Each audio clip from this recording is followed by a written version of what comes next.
Imagine a plane shaped like a pancake, a bat-winged bomber with no tail, or a jet with a wing that twists mid-flight. Believe it or not, these bizarre aircraft actually flew. But why were they built, and what made them so weird?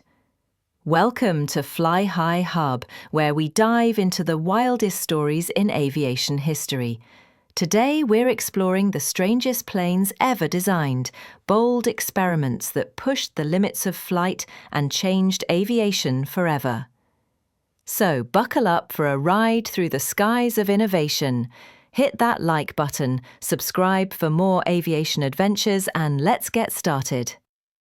Meet the Vought V-173, also known as the Flying Pancake.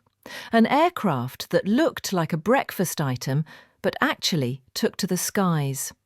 This bizarre flying machine was developed in the 1940s by Charles Zimmerman, who believed a flat, disc-like shape could allow for extremely short takeoffs and landings. With giant propellers on each side and a body that resembled a stingray, the V-173 shocked onlookers when it lifted off and flew smoothly.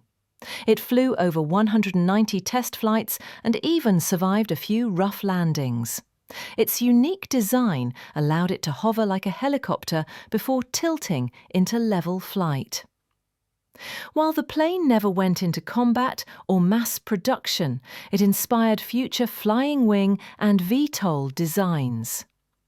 It might have looked funny, but the Flying Pancake proved that unconventional thinking could take flight.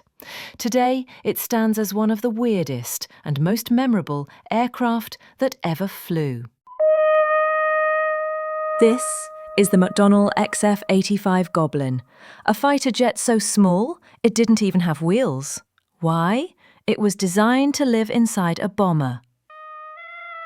During the Cold War, the US needed a way to protect its massive B-36 bombers. Their solution?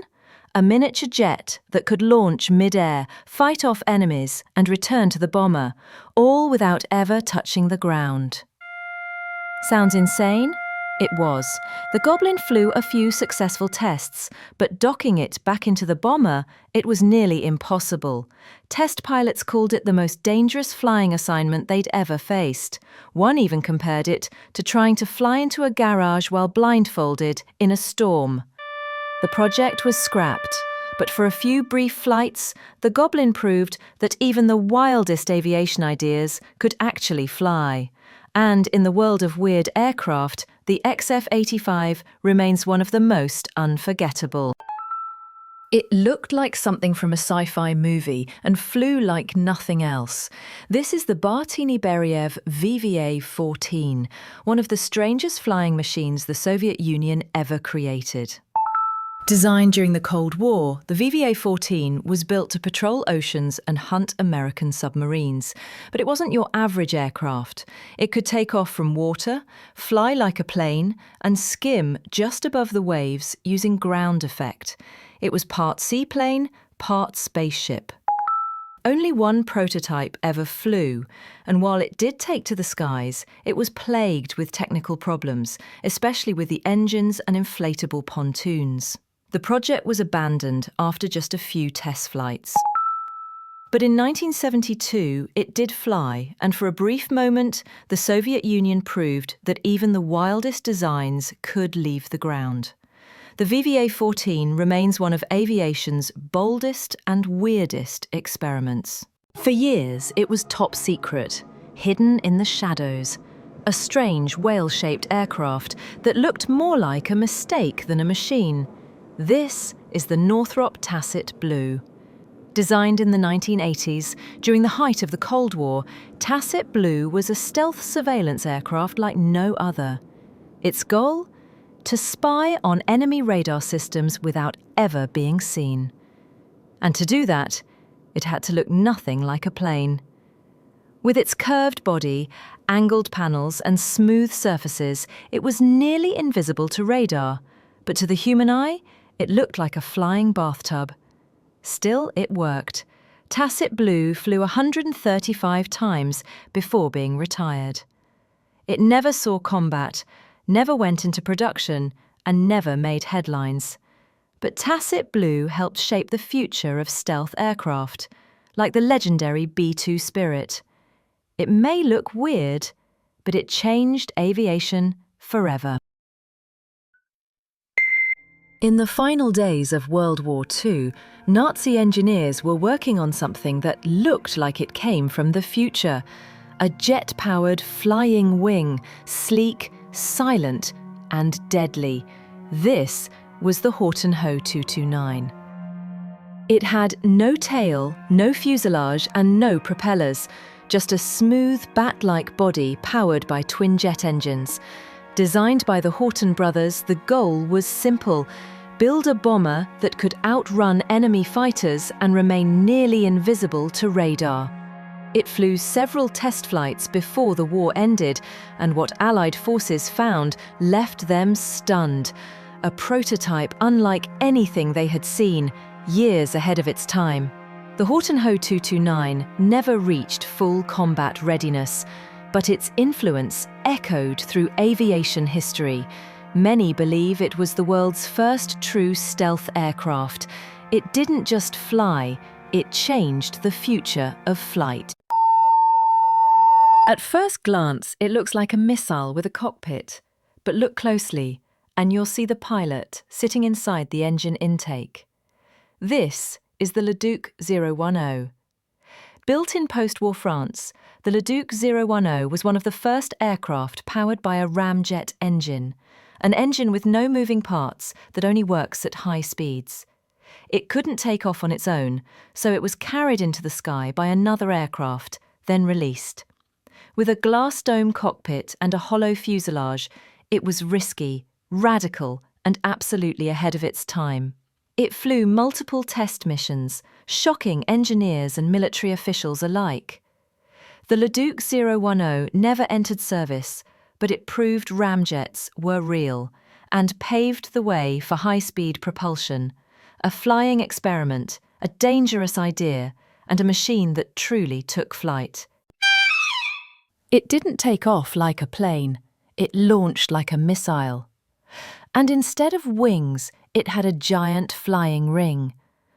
This bizarre machine, the SNECMA Coléoptère.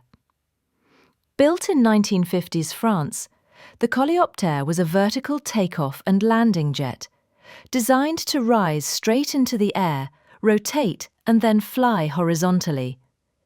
Its wing was a complete circle, wrapped around the fuselage, and it stood on its tail like a rocket on a launch pad. But flying it was another story. Pilots had to land vertically while looking upward, using only a cockpit periscope. One test flight ended in a violent crash. The project was quickly cancelled. The Coléoptère flew, briefly, and then disappeared into history. It may have failed, but it remains one of the boldest aircraft designs the world has ever seen. Proof that even the wildest aviation dreams can get off the ground, at least once. Imagine a fighter jet that launches straight up like a rocket, then turns and flies like a plane. That was the Convair XFY-1 Pogo, one of the strangest military experiments ever attempted by the US Navy. Built in the 1950s, the Pogo was a tail-sitter aircraft, designed to take off vertically from ships without a runway. Its powerful turboprop engines and large propellers gave it incredible lift. In test flights, it soared skyward, spun into horizontal flight, and even returned to vertical hover. But the biggest problem? Landing. Pilots had to fly the Pogo backward, looking over their shoulder, while trying to touch down tail first. Even the best test pilots found it terrifying. The Pogo flew and worked, but it was too risky and too ahead of its time. Still, it proved that the dream of vertical takeoff fighters was possible. A bold design, that really did fly. What if a plane could change its shape mid-air? Not its flaps, not its nose, its entire wing. That's exactly what NASA's AD-1 did. This experimental jet from the late 1970s tested a concept called the oblique wing. As the aircraft accelerated, its single wing rotated up to 60 degrees, so one side pointed forward, the other swept back. It looked broken, but it flew perfectly. Engineers believed this strange design could improve fuel efficiency at high speeds, and in over 70 test flights, the AD-1 proved it could handle takeoffs, turns and landings, even while flying sideways. It never became a commercial plane or a fighter jet, but it inspired a new way of thinking about aircraft efficiency and aerodynamics. The AD-1 was weird, brilliant, and ahead of its time, an airplane that quite literally bent the rules of flight. It looked like a flying barrel. Round, bulky, and almost comical. Nothing like the sleek aircraft we know today. But this unusual machine, it actually flew. This is the Stipa-Caproni. Built in 1932 by Italian engineer Luigi Stipa, the aircraft featured a hollow tube-shaped fuselage designed to channel airflow and increase engine thrust. A ducted fan concept years ahead of its time. And surprisingly, it worked. The plane flew with stability, reduced noise, and excellent control. Test pilots were impressed. But there was a catch. It was painfully slow, too slow for any practical use. The idea was shelved and forgotten by most. Yet the Stipa-Caproni laid the groundwork for modern jet propulsion and ducted fans. It was strange, it was bold, and yes, this flying barrel truly did take to the skies. Another strange aircraft, another story that proves the sky has no limits. If you enjoyed this journey into aviation's weirdest corners, don't forget to like this video, subscribe to FlyHigh Hub, and tap the bell so you never miss a flight. Got a favourite weird plane? Drop it in the comments, we just might feature it. Until next time, keep your eyes on the skies.